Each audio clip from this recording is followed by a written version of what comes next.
दोस्तों, UPSC prelims exam में दो पेपर होते हैं, पेपर 1 और पेपर 2। पेपर 1 के अंतर्गत टोटल नंबर ऑफ क्वेश्चन 100 होता है और टोटल मार्क्स 200 का होता है, जिसमें 1/3 निगेटिव भी होता है। 1/3 निगेटिव का अर्थ है कि अगर 3 क्वेश्चन आप गलत बनाते हैं तो एक सही क्वेश्चन का मार्क्स आपका समाप्त हो जाता है। दोस्तों, यूपीएससी प्रीलिम्स एग्जाम के पेपर 1 में जीएस का 100 क्वेश्चन होता है, जिसमें आपका history, geography, political science, economics, science tech, environment and ecology और करंट का क्वेश्चन होते हैं। दोस्तों, जहां तक ज्योग्राफी की बात है तो ज्योग्राफी में अगर हम प्रीवियस ईयर्स के क्वेश्चन के ट्रेंड देखें तो वर्ष 2021 में 9 क्वेश्चन आए थे, वर्ष 2020 में 10 क्वेश्चन और वर्ष 2019 में 10 क्वेश्चन। अर्थात हम यह कह सकते हैं कि कोर ज्योग्राफी से 10 से 12 क्वेश्चंस एग्जाम में आते हैं। अब इस कोर ज्योग्राफी को कंप्लीट कैसे करें, यही चीज इस वीडियो में हम आप लोग को बतलाएंगे। दोस्तों, ज्योग्राफी को हम 2 सेक्शंस में बांटकर अध्ययन कर सकते हैं। नंबर 1 इंडियन ज्योग्राफी और नंबर 2 फिजिकल ज्योग्राफी। दोस्तों, इंडियन ज्योग्राफी से पीटी में अधिक क्वेश्चन होता है और ज्यादातर क्वेश्चन मैप आधारित क्वेश्चंस होता है। इसलिए जब भी आप ज्योग्राफी को पढ़े, आप अपने साथ एटलस आवश्यक रखें और एटलस में भी आप ऑक्सफोर्ड स्टूडेंट एटलस का उपयोग करें। दोस्तों, इंडियन ज्योग्राफी के अंतर्गत जो फर्स्ट चैप्टर है वह इंडिया साइज एंड लोकेशन है, जिसमें भारत में कितने राज्य, कितने केंद्र शासित प्रदेश, भारत के पड़ोसी देश के साथ कौन कौन से राज्य की सीमा मिलती है, भारत से जो कर्क रेखा होकर गुजरती है कितने राज्यों से होकर गुजरती है, भारत का मानक समय कहां से निर्धारित किया जाता है, यह सभी बेसिक मैटर दिया हुआ होता है। दोस्तों, सेकेंड चैप्टर भारत का संरचना, इंडियन स्ट्रक्चर होता है। अब इंडियन स्ट्रक्चर एक बहुत अधिक महत्वपूर्ण चैप्टर है कि कौन सा चट्टान का निर्माण कब हुआ और भारत का कौन सा पार्ट्स का फॉर्मेशन कब हुआ। जैसे ट्रांस हिमालय का निर्माण कब हुआ, हिमालय का निर्माण कब हुआ, ग्रेट प्लेन का निर्माण कब हुआ, वेस्टर्न घाट, ईस्टर्न घाट का निर्माण कब हुआ, ये सारा इंडियन स्ट्रक्चर चैप्टर्स में आपको मिल जाएगा। यहां से एक क्वेश्चन सामान्य तो होता ही होता है। अगर हम अगले चैप्टर पर बात करें तो अगला चैप्टर है इंडियन रिवर्स। तो इंडियन रिवर्स आप जब भी एग्जाम देने जाते हैं तो एक क्वेश्चन इंडियन रिवर्स से क्वेश्चन पूछा जाता है। अब इंडियन रिवर्स में पूछा जाएगा क्वेश्चन कि कौन सी नदी का उद्गम स्थल कहां है, साथ ही साथ उन नदियों के प्रमुख ट्रिब्यूटरी कौन कौन सी है, कौन कौन सी प्रमुख सहायक नदी है, तो वो आपसे क्वेश्चन पूछा जाएगा। और खासकर ब्रह्मपुत्र नदी, तो ब्रह्मपुत्र नदी के अलग अलग क्षेत्रों में अलग अलग नाम है और ब्रह्मपुत्र नदी में का कौन कौन सा ट्रिब्यूटरीज है, एक क्वेश्चन आपको पूछा जाएगा। साथ ही बंगाल की खाड़ी में गिरने वाली नदियां, अरब सागर में गिरने वाली नदियां, इससे रिलेटेड क्वेश्चन होंगे। और रिवर लिंकिंग प्रोजेक्ट, नदी जोड़ो योजना से रिलेटेड क्वेश्चन होगा। दोस्तों, नेक्स्ट जो चैप्टर है इंडियन क्लाइमेट्स, तो इंडियन क्लाइमेट से लगभग प्रत्येक वर्ष एक क्वेश्चन पूछा जाता है। इसमें आपको भारतीय मानसून पर एल नीनो का प्रभाव, ला नीना का प्रभाव, एल नीनो मोदिको से रिलेटेड क्वेश्चंस पूछे जाते हैं। दोस्तों, नेक्स्ट जो चैप्टर्स है वह चैप्टर्स आपका इंडियन सॉइल्स है। तो इंडियन सॉइल्स में भारत में कितने प्रकार की मिट्टी पाई जाती है, कौन सा मिट्टी का लोकेशंस कहाँ है, कौन सी मिट्टी को कपासी मिट्टी कहा जाता है, कौन सी मिट्टी में कौन कौन सा फसलों का उत्पादन होता है। यहाँ पर भारतीय मिट्टी की समस्या और उन समस्याओं को समाधान करने के उपाय भी पूछे जाते हैं। वर्तमान में सबसे अधिक क्वेश्चन जो मिट्टी से पूछा जाता है वह पूछा जाता है भारतीय मिट्टी की समस्या और भारतीय मिट्टी की समस्या को दूर करने के उपाय। दोस्तों नेक्स्ट जो चैप्टर है वह है इंडियन फॉरेस्ट। तो इंडियन फॉरेस्ट से रिलेटेड जो चैप्टर है उसमें से भारत में कौन कौन से वन पाए जाते हैं, जैसे tropical evergreen forest, deciduous forest, mountainous forest, desert forest. आपको जो भी फॉरेस्ट से रिलेटेड क्वेश्चन पूछा जाएगा कि किसका लोकेशंस कहाँ होता है। इसके साथ ही साथ फॉरेस्ट सर्वे ऑफ इंडिया का रिपोर्ट भी आपको पढ़ कर जाना चाहिए, क्योंकि उसी से आपको पता होगा भारत के कुल क्षेत्रफल के कितने भाग में वन पाया जाता है, किस राज्य में सबसे अधिक वन होता है और किस राज्य में सबसे कम वन होता है। दोस्तों इससे हम लोग आगे बढ़ते हैं तो इंडियन एग्रीकल्चर बहुत इंपॉर्टेंट चैप्टर है। भारत एक कृषि प्रधान देश है और भारत में एग्रीकल्चर का डेवलपमेंट, एग्रीकल्चर के डेवलपमेंट प्लस एग्रीकल्चर के basic question Indian agriculture chapter से आपको पूछा जाएगा। इसमें जो भी रिवॉल्यूशन हुआ है वो सभी क्रांति से भी क्वेश्चंस पूछे जाते हैं। दोस्तों इसी चैप्टर्स के अंतर्गत इंडियन इरिगेशन सिस्टम्स, भारत में सिंचाई व्यवस्था से भी रिलेटेड क्वेश्चंस पूछा जाता है। उसके बाद जो अगला चैप्टर है वह है इंडियन मिनरल रिसोर्सेज, भारत में खनिज संसाधन, कौन सा खनिज कहाँ पाया जाता है, जैसे लौह अयस्क का क्षेत्र कौन सा है, आपका माइका का सोर्सेज कौन सा है, जो भी खनिज है वो खनिज का सोर्स कहाँ कहाँ है। दोस्तों इससे आगे हम लोग बढ़ते हैं तो इंडियन एनर्जी रिसोर्सेज। तो एनर्जी में कौन कौन सा एनर्जी का एनर्जी के उत्पादन के अलग अलग जो प्रोसेस है, जैसे ताप विद्युत, जल विद्युत, एटॉमिक एनर्जी, आपका रिन्यूएबल एनर्जी, जो भी एनर्जी के रिसोर्सेज है उससे क्वेश्चंस पूछे जाते हैं। दोस्तों अगला जो चैप्टर्स है यहाँ पर वह आपका इंडियन इंडस्ट्री। तो कौन सा इंडस्ट्री का डेवलपमेंट कहाँ हुआ है, पहला इंडस्ट्री कौन सा, जैसे पहला आपका सूती वस्त्र कारखाना कहाँ स्थापित हुआ था, पहला जूट कारखाना कहाँ स्थापित हुआ था, ये सारा क्वेश्चंस आपको पूछा जाता है। साथ ही यहाँ पर इंडस्ट्री में जो है वो आपका भारत का इंडस्ट्रियल रीजन, भारत का औद्योगिक क्षेत्र से रिलेटेड क्वेश्चन पूछा जाता है। तो ये आपका इंडस्ट्री से रिलेटेड हुआ। अगला जो चैप्टर है यहाँ पर वह है census of India. Census of India सभी एग्जामों के लिए बहुत अधिक महत्वपूर्ण है, बार बार सेंसस ऑफ इंडिया से रिलेटेड एक दो क्वेश्चंस पूछे जाते हैं। दोस्तों इसके साथ ही साथ इंडियन ज्योग्राफी के अंतर्गत जो लास्ट चैप्टर है वह है ट्रांसपोर्टिंग, जिसमें एयरवे, रोडवे, रेलवे, वाटरवे से रिलेटेड क्वेश्चंस पूछे जाते हैं। तो इतना अगर आप कंप्लीट कर लेते हैं इंडियन ज्योग्राफी के चैप्टर्स तो आपको इंडियन ज्योग्राफी में किसी भी तरह का प्रॉब्लम्स नहीं होगा। हाँ यहाँ यह ध्यान देना होगा कि जो भी चैप्टर आप पढ़े उसमें एटलस का उपयोग जरूर करें। दोस्तों इंडियन ज्योग्राफी कंप्लीट करने के बाद आपको फिजिकल ज्योग्राफी को कंप्लीट करना है, जो ज्योग्राफी का दूसरा सेक्शन है।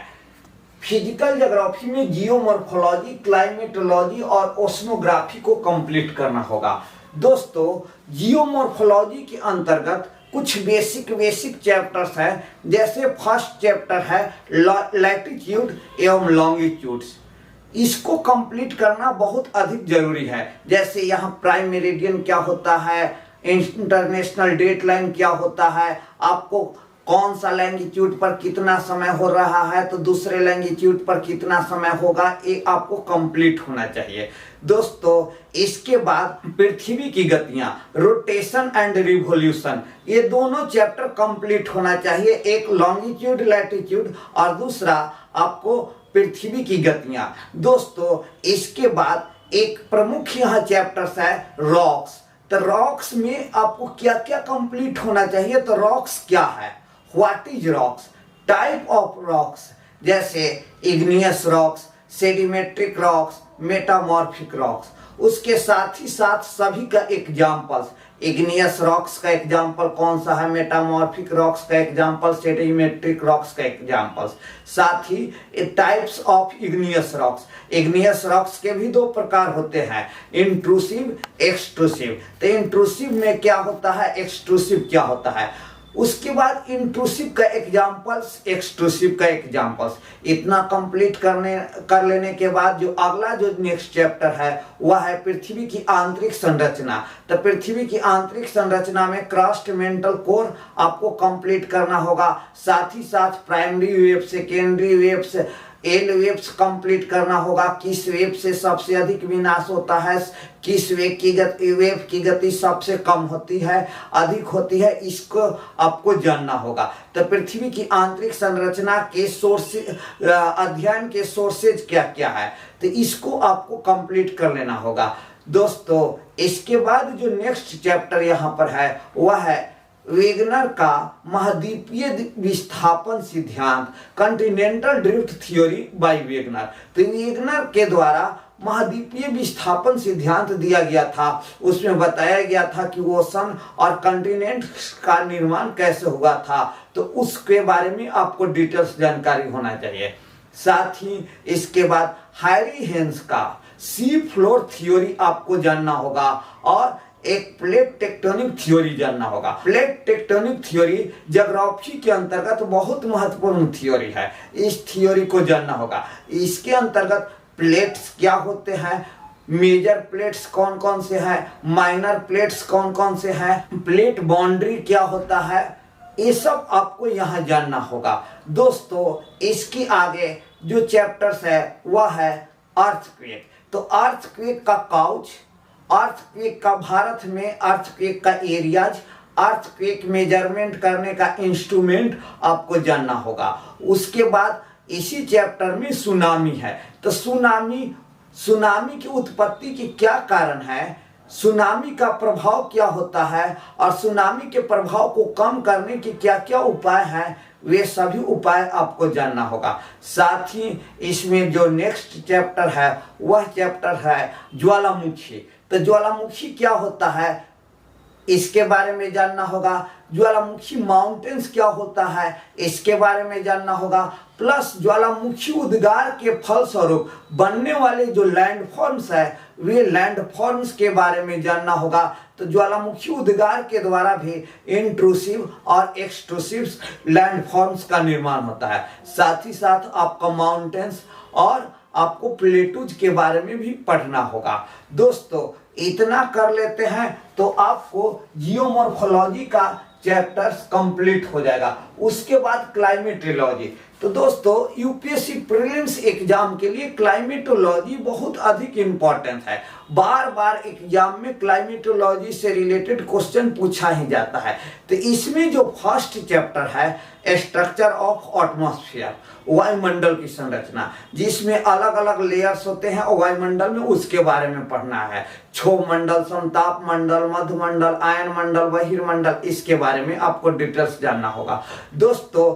नेक्स्ट जो चैप्टर है वो हीट बैलेंस, ऊष्मा बजट, इसमें अगला चैप्टर्स है दोस्तों। अगला जो यहाँ चैप्टर्स है बहुत अधिक इंपॉर्टेंस है, वह है वायुदाब एवं पवन संचार, एयर प्रेशर एवं एयर सर्कुलेशन। वायुदाब क्या होता है, पवन की उत्पत्ति की क्या क्या काउज है, वायुदाब पेटियां, आपका लोकल विंड्स, परमानेंट विंड्स, कौन सा लोकल विंड्स किस एरिया में बहती है, सागरीय समीर क्या होता है, स्थलीय समीर क्या होता है, इसमें आपको जानना होगा। साथ ही इसी चैप्टर में आपको जेट स्ट्रीम के बारे में भी पढ़ना होगा दोस्तों।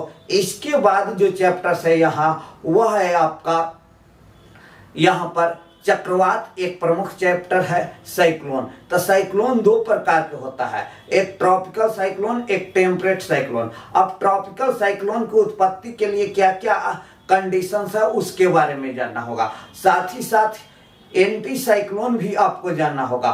उसके बाद यहाँ जो प्रमुख चैप्टर है वह आर्द्रता एवं वर्षण, ह्यूमिडिटी एंड रेनफॉल।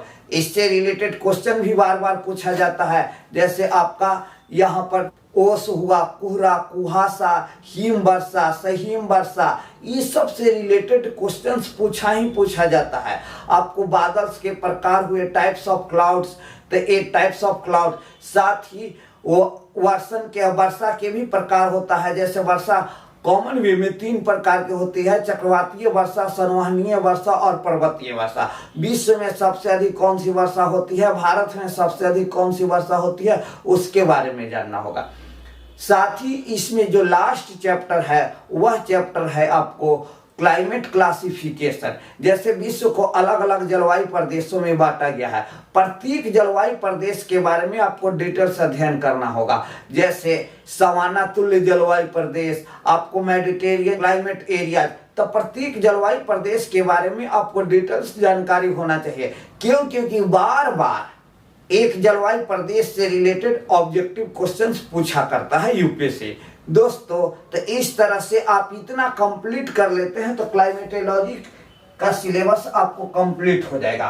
अब नेक्स्ट जो बचा ओशनोग्राफी, तो ओशनोग्राफी में भी कुछ महत्वपूर्ण चैप्टर है। जैसे सबसे फर्स्ट चैप्टर है bottom relief of the oceans, महासागर का तलीय उच्चावच।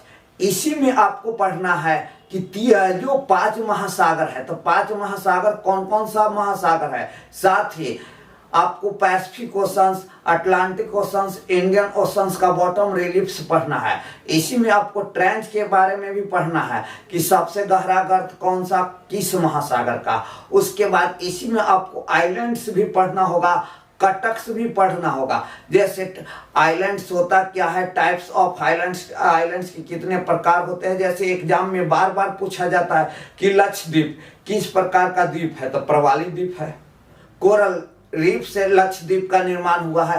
तो ये चैप्टर्स आपका फर्स्ट चैप्टर बहुत अधिक इंपॉर्टेंट है। साथ ही ओशन टेम्परेचर जो सेकेंड चैप्टर है, इसका भी अपना इंपॉर्टेंस है। और सैलिनिटी जो आपको ओशनोग्राफी के अंतर्गत प्रमुख चैप्टर है। तो सैलिनिटी का काउज क्या है, सैलिनिटी का वितरण, स्टैंडर्ड सैलिनिटी, सबसे अधिक सैलिनिटी कहाँ होता है, सैलिनिटी को प्रभावित करने वाले कारक, सबसे कम सैलिनिटी कहाँ होता है, ये चीज इसमें आपको पढ़ना होगा। दोस्तों, इससे आगे आते हैं तो आपका ओशन करंट एक चैप्टर है। तो ओशन करंट की उत्पत्ति के काउज, ओशन करंट के टाइप्स, जैसे कोल्ड करंट, वार्म करंट, तो आपको Indian oceans, Pacific oceans, Atlantic oceans के सभी करंट्स आपको कंप्लीट होना चाहिए। इसके साथ ही साथ ओशन करंट का इफेक्ट, महासागरीय जलधारा,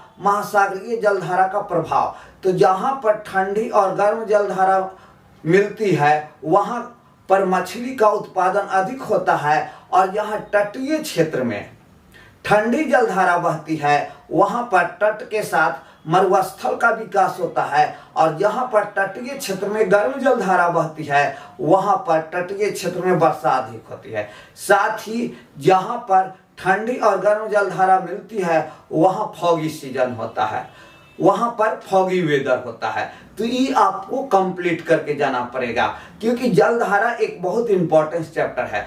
अगला जो चैप्टर्स है वह टाइड, तो टाइड्स के उत्पत्ति के कारण, टाइप्स ऑफ टाइड्स, टाइड्स का इंपॉर्टेंस, ये आपको कंप्लीट करके जाना होगा। जैसे इसमें निप टाइड होता है, स्प्रिंग टाइड होता है, ड्यूनरल टाइड होता है, सेमी ड्यूनरल टाइड होता है, मिक्स्ड टाइड होता है। तो ये सभी टाइड्स के प्रकार को आपको डिटेल्स पढ़ के जाना होगा। इसी में एक और चैप्टर है वह कोरल रीफ्स। जैसे कोरल रीफ्स के उत्पत्ति के लिए जो कंडीशंस है, क्या क्या आइडियल कंडीशन है, वो कंडीशंस आपको पता होना चाहिए। साथ ही types of coral reefs, Bharat में कोरल रीफ्स कहाँ कहाँ पाया जाता है। यूपीएससी में यह क्वेश्चन पूछा गया है कि भारत के किस किस क्षेत्र में प्रवाल भित्ति पाया जाता है, तो इसके बारे में आपको नॉलेज होना चाहिए। दोस्तों, इसके साथ ही साथ महासागरीय प्रदूषण, तो महासागर क्यों प्रदूषित हो रहा है इसके बारे में जानना होगा, और महासागरीय प्रदूषण को कम करने के उपाय के बारे में जानना होगा। अगर इतना आप कंप्लीट कर लेते हैं और जो भी ज्योग्राफी पढ़ते हैं उसमें एटलस का उपयोग करते हैं, वो लोकेशन नोट करते हैं, साथ ही साथ करंट के अकॉर्डिंग जो भी स्थान महत्वपूर्ण है उस स्थान को आप अपने एटलस में अंडरलाइन करते हैं, तो आप ज्योग्राफी के अंतर्गत 10 क्वेश्चंस में से अधिक क्वेश्चन का आंसर दे सकते हैं। दोस्तों, अब यहाँ पर है कि ज्योग्राफी के लिए कौन कौन सा बुक पढ़ा जाए। तो ज्योग्राफी के लिए अलग अलग राइटर्स के बहुत सारे बुक्स आते हैं। सबसे पहले आप 11th और 11th क्लास का 2 एनसीईआरटी का बुक है और 12th क्लास का 2 एनसीईआरटी का बुक है, वो चारों बुक को पढ़िए और एक एटलस का उपयोग कीजिए। साथ ही आप घटना चक्र को पढ़ सकते हैं, क्योंकि घटना चक्र में क्या होता है, प्रीवियस ईयर्स का क्वेश्चन होता है और शॉर्ट फॉर्म में नोट्स होता है, तो उसको आप कंप्लीट कर सकते हैं। इतना कंप्लीट करते हैं तो आप आराम से यूपीएससी प्रीलिम्स एग्जाम में ज्योग्राफी का सिलेबस आपको कंप्लीट हो जाएगा। अगर आप एनसीईआरटी के साथ ही साथ दूसरा कोई बुक पढ़ना चाहते हैं तो आप 11th-12th का ही आप सुरेश प्रसाद का बुक पढ़ सकते हैं, जो कि बिहार में बहुत अधिक प्रचलित बुक है। या आप यहाँ पर 11th-12th के किसी अन्य राइटर्स के भी बुक पढ़ सकते हैं, लेकिन सभी किताब को पढ़ने की आवश्यकता नहीं है, कोई एक किताब। तो आप बेसिक एनसीईआरटी का 11th-12th का बुक पढ़े और एटलस का उपयोग करें। साथ ही जो भी नेशनल इंटरनेशनल कोई इशू होता है वो उसका क्षेत्र को लोकेट करें। तो इस तरह से आप ज्योग्राफी में तैयारी करें तो आप अधिक से अधिक प्रीलिम्स के एग्जाम में आंसर दे सकते हैं और प्रीलिम्स में अपना सफलता सुनिश्चित कर सकते हैं। दोस्तों, हम आप सभी से अपने वीडियो को लाइक, कमेंट्स एवं चैनल्स को सब्सक्राइब करने के लिए रिक्वेस्ट करते हैं।